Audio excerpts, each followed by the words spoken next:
Hello everyone, let's talk about the coolest topic ever, maybe, basic control theory. And what we're going to do is we're going to talk about PID controllers and introduce the most fundamental concepts of control theory. This is the start of a few control theory videos, so any feedback would be really appreciated. So let's start. So control theory is something fundamental to most things, but it isn't always on the surface evident. Rockets are controlling for their pitch and yaw and other variables for stability. Ovens control for their temperature, and cars control for all kinds of things, but one of the obvious examples is cruise control, which controls for speed. Even you, in your day-to-day activities, are a basic controller, or at least a whole ton of them. When you walk to the shop, let's say this guy here, Bob, is walking to the shop with his GPS. He gets his coordinate from his geocaching GPS.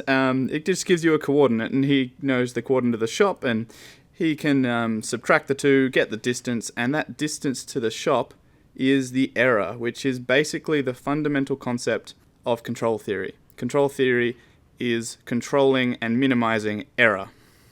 So there's a few things about error. Error is the set point, which is where you want to be, minus the feedback, which is where you are. And this is an example with the position, but it doesn't have to be the case. It could be with speed, or it could be with acceleration, or magnetic field strength, or energy, power. All kinds of variables can be controlled using the minimization of error or control theory. An error of zero would often be the position called the steady state position, and it is usually the goal. In cases where it's not the goal, I'm sure they'd be very happy with zero error anyway. After getting back from the shop, Bob realized that he'd eaten far too much chocolate, felt guilty, and bought a treadmill. So on the treadmill, he realized this is another element of control theory. He's controlling the speed of his feet. But what is he actually controlling? What is he looking to do? Well, he's not actually controlling his speed. He's controlling his position. He wants to be in the center of the treadmill, and if he starts drifting back, he knows he's not going fast enough, and if he starts drifting forward, he knows he's going too fast. So that is, if his actual position is greater than his desired position, then he's got an error less than zero. If his actual position is less than his desired position, then his error is greater than zero, and he should speed up. So what do we do with this error? Well, we use this error to control effort. And effort is basically how much effort Bob's putting on the treadmill. If he's not putting in enough effort, he'll fly off the back and hit his head. If he puts too much effort in, he runs into this stand thing here at the front, So control theory is evident in basically all elements of things you do, from running to walking to your body heat regulation. And while it may not be a PID controller or any formally represented mathematical controller, it is explainable through basic control theory concepts. Most control theory textbooks and lectures have diagrams like this throughout the entire book. This is a basic diagram which represents the two previous examples, where the set point is the position Bob should be, and the feedback is the position Bob is. He gets that feedback from his eyes, and he uses his legs to move him to different positions, and his brain controls his legs, and he looks at the error to make decisions with his brain. So if we go through that like this, you see why it's called a control loop, because it's a loop. It just goes round and round and round. And for control loops in digital systems, it's usually a periodic loop. It goes round once every second, 10 milliseconds, something like that, which then makes very fast and sensible, hopefully, adjustments to the system so that the system is controlled. When Bob was walking to the shop, his position was going up the whole time, but his error was going down, and that is what we want to do. We want to minimize error. So up the top here, his position is equal to the initial error, if you look over here, and his error is actually the distance to the shop initially. So in this case, the error units are in the same units as the position, which is much simpler than it could be. Because sometimes you have to convert the units so that they equal each other and they're comparable.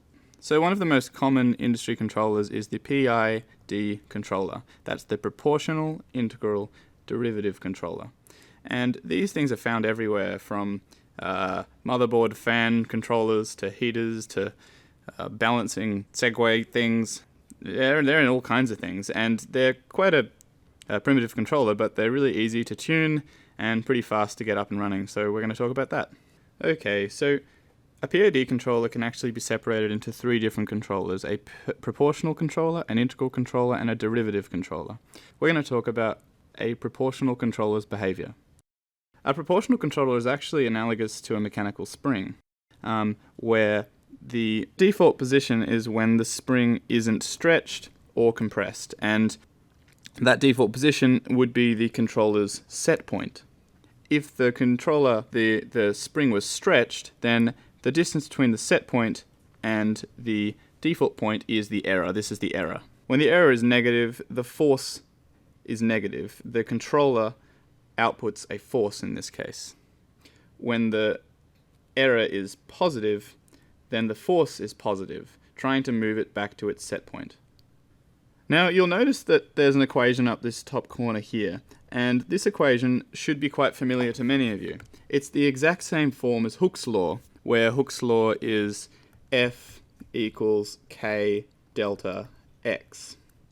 And delta X in this is really the difference of positions, but error is a more general way of expressing differences of position. It's just the difference of an arbitrary unit, which isn't necessarily distance. So a proportional controller is basically an ideal spring.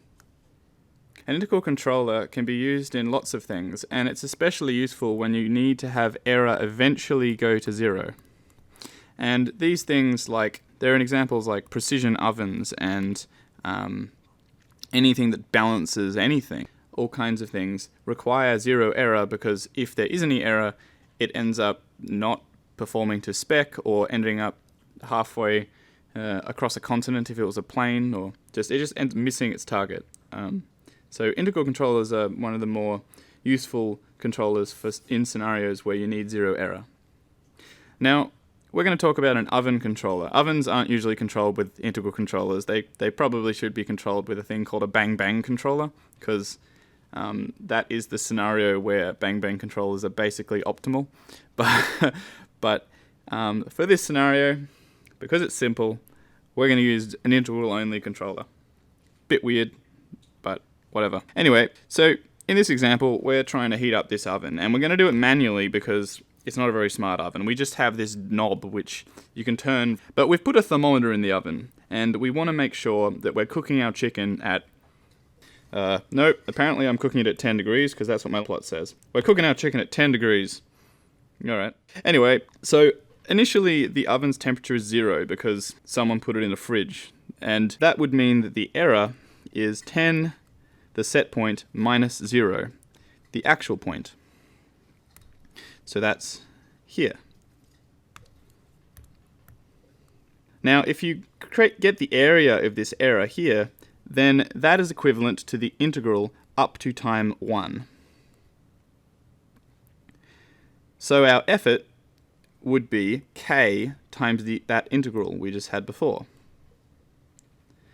And in this case, the integral's result is just 10, and for simplicity, we're just going to have the constant out the front as 1, but this can be anything. So initially, our control effort, U, is 0, because we haven't actually started the controller, but after time 1, we're able to calculate our new control effort, which will be 10. We then move forward the system by 1 more second, and the oven is heated up a little bit because we've put a little bit of energy into the heating elements. Okay, so after the first sample, we're up to this sample 2. We're taking a reading at the second. We've realized that the oven has gone up 2 degrees, and that would lower our error by 2. So it was initially 10 degrees, and 10 minus 2 is 8. Now, integrals add up areas. That's how they work. And so the result of the integral in this case would be 10 plus the area here, which is 8. So our next control effort for the next period between 2 and 3 will be 18. And if you follow this through for a little while, the oven heats up more because we're putting more effort in. We get 5, and we add the 5 to the thing, and that results in a control effort of 23. 23 is the area here, plus the area here, plus the area here. And the oven is heated up even more at this point, and the integral component is actually getting quite large. And notice there's nothing driving the integral component smaller. That's very important. And it's one of the biggest pitfalls of integral controllers, as we'll see in a moment. So the oven's temperature is now 9 degrees. We have 1 more degree to go, so the error is 1, and we just add that to the result. So that's 24, the effort. And now we have all that accumulated area here. And we're still probably heating up the oven because even if you dial it up to 11, then it takes ages to heat up. There is thermal mass of the oven that takes a lot of time to heat up. And that means there's a delay. The integral component has a very high value now. We're up to 24. And that means we're going to overshoot our set point. So in the next sample, we unfortunately go to we end up having an error of -4 because we've overshoot our temperature. We're at 14 degrees, and 10 minus 14 is -4. And if you add these areas to the -4 area here, then we end up putting an effort of 20. The slight reduction in effort, because this oven has basically no thermal mass apparently, results in the error reducing a little bit. And that again lowers our control effort to 19. And after the next sample, we've finally got 0 error. But that's not the end of the story, because our control effort is still greater than 0. So effort does converge to a value above 0. It needs to keep heating, but it should be stable at some point, and it isn't yet. At the next sample, we notice it's gone up to 1, and that area adds to 20, and at that point, the oven's temperature is stable. Apparently, it's the fastest heating oven in the world. It's heated up in 8 seconds, so really great. Notice that the waveform here ends up going like this a little bit, and that trough here is called overshoot, and this is something very this is a problem that integral controllers face. They have a thing called integral windup, and this is the building up of this area here behind the current reading. And there are lots of ways to deal with this. Many controllers just say you will never have more integral windup than value X. It will just limit the possible integral value. So if your limit was 20, then this would just limit it to this, and it would never go above 20. We've talked about proportional controllers and integral controllers, and from proportional controllers we get our response speed, how fast the system will respond. And from integral controllers, hopefully we get 0 error. So why would we want a derivative control? It sounds like we've got what we want. Well, not quite.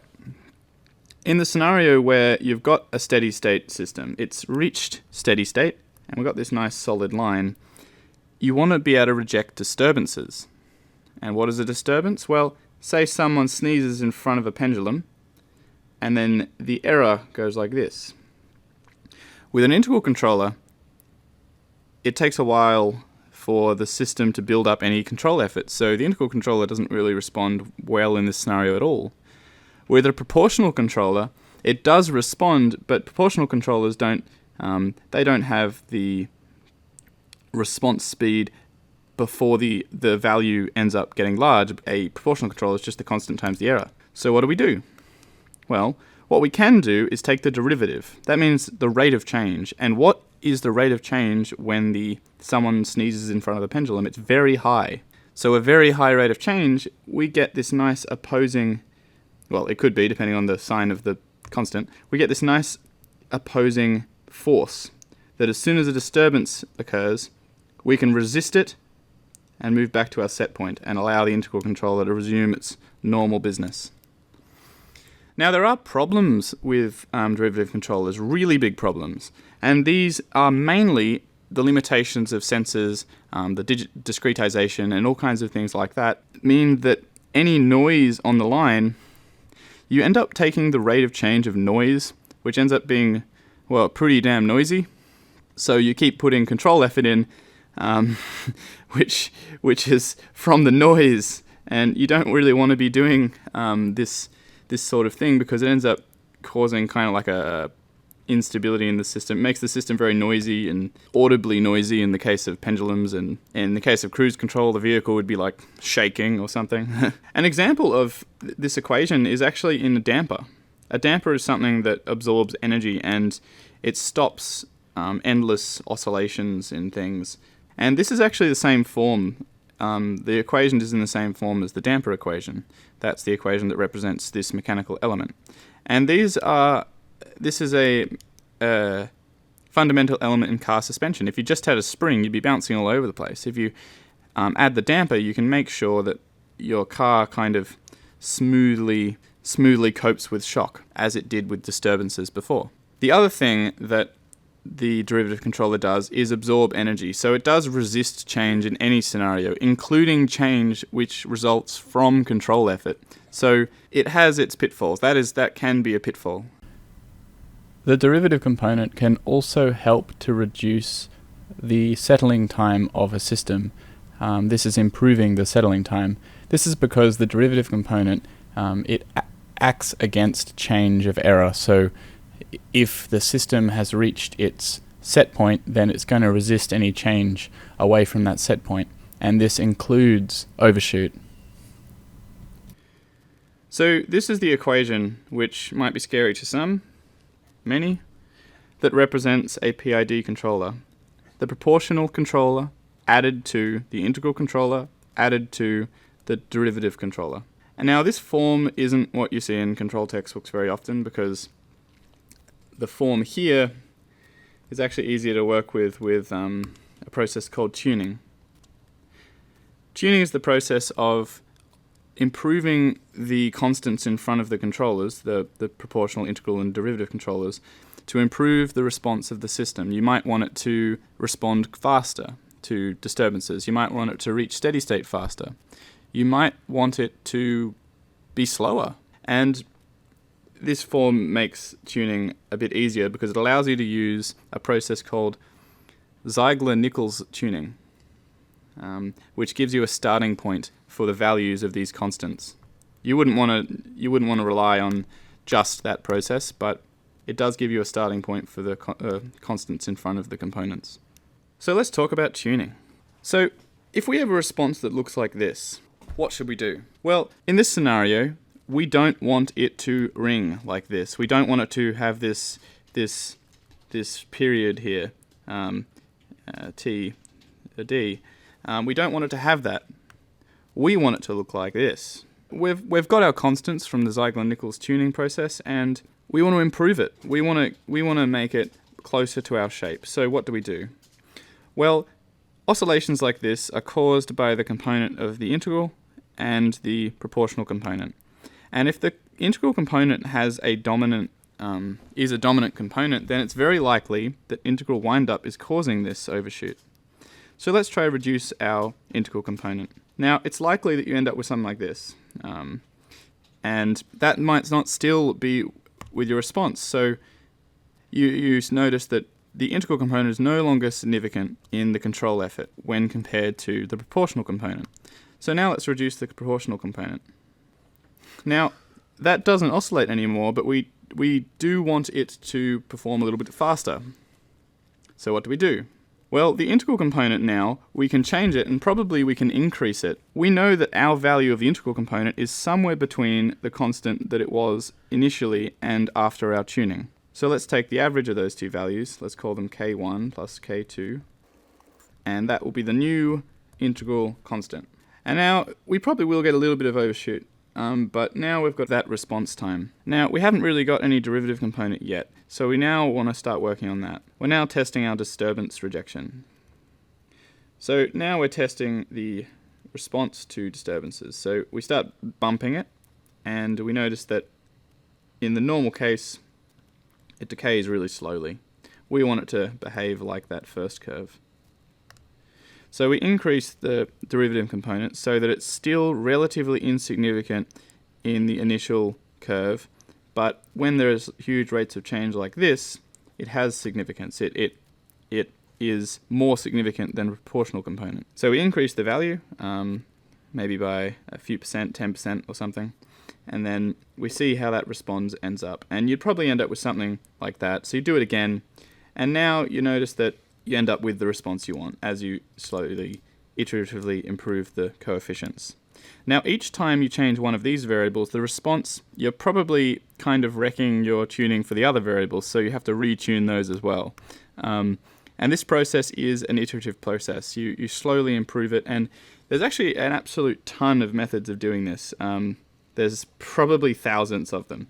There are tons of methods to get the initial values, and I think Zeigler-Nichols, the ultimate cycle method, is probably the easiest, and I'm going to show you how to use that in a moment. We know how to tune, but we don't know how to get a starting point. What are we tuning from?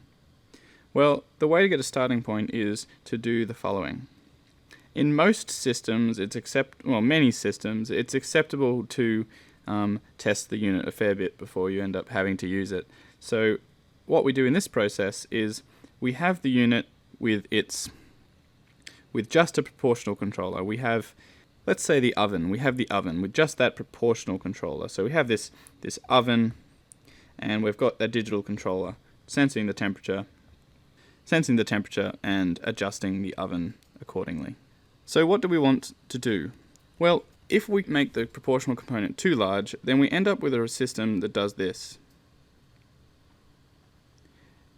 And the response gets these ever-increasing sinusoids, and this is very unstable. This is the basic definition of an unstable system. What we want to do is have it a stable sine wave, so that the amplitude is roughly not changing. Actually, that's the way normal Zeigler-Nichols is done, but I think you should probably aim for something that is stable but decays extremely slowly. You're looking at the error, and you want the error to have this just constant sinusoid, which might seem a bit weird because that's exactly not what we want to happen, but this is how we do the Zeigler-Nichols tuning. We start off with a constant for Kp, the proportional controller, that just oscillates like this. Now, when you have this constant, you can use the equations that many have come up with that use this value to create a starting point for your system's controller. From before, we have our Kp value, and when the Kp is equal to the gain that results in a stable sinusoid, then it is called Ku. So Ku is the gain at which you got a stable sinusoid. Now, presumably you can measure the sinusoid's period. I assume you can measure the sinusoid's period, and that value is quite important because we're going to use it in this tuning method, and that value is called Tu. With Ku and Tu, you can use them in this equation here to get default values for the controller coefficients. So 0.6 Ku times 0.6 times the value of Ku is the coefficient for the proportional controller, and you can use that value as a starting point. Tu divided by 2, that's the period, divided by 2 is the coefficient for the constant for the integral controller, and the period divided by 8 is the constant in front of the derivative controller. So that actually gives us everything. We now have an initial value for Kp, Ki, and Kd, because we have an initial value for Kp, Ti, and Td. And to tune the values, all you do is expand this equation, and then you can tune the values in front of the controller as if you had the controller before. And it's easier to do the iterative improvement tuning on this equation than it is on this equation, in my opinion. So after you get these Ti values and Td values, I would convert it to the form you see above here. That is simply by doing this. The Ki equals Kp on Ti, and Kd equals Td Kd. And that's it. Now, I am aware that control theory can be a little bit dry, so this is just the start. This is the boring part of this. What we have coming is a nice little inverted pendulum balancing robot, which will just wander around the office balancing. And this is going to be designed, 3D printed, and then we're going to use that Zeigler-Nichols tuning to just get it to balance in an empirical way. If anyone wants to know more about this, leave it in the comments below. If anyone wants to know the theory, the theory behind this and how you can derive controllers from maths alone, leave it in the comments below. Vote up that comment and I'd be happy to do that. So thanks. Okay, so I finished shooting my video, I finished editing, and then I find this beautiful plot on Wikipedia. But it's worth it.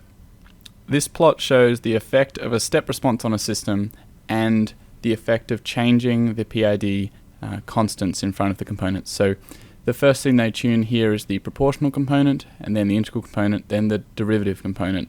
And the plot kind of shows the change of the response of the system. Now, this plot here is showing how a system responds to a step input. That is where the set point, where the system should be, is set to 1, and you kind of just view how that looks. So initially you notice about this system is that it has some steady state error. That means that the system's response doesn't converge to the set point, and the way you deal with this is by increasing the integral component. They do this and they remove their steady state error. Unfortunately, as they increase the integral and proportional component, overshoot of the system substantially increases. The way they deal with that here is by increasing the derivative component, and because the derivative component resists change, it hates change, it does help in reducing the oscillations, as oscillations are of course change and overshoot is change. It really just wants the line to be flat and stationary. So I hope this plot helped. I had to add it in after rendering. See ya.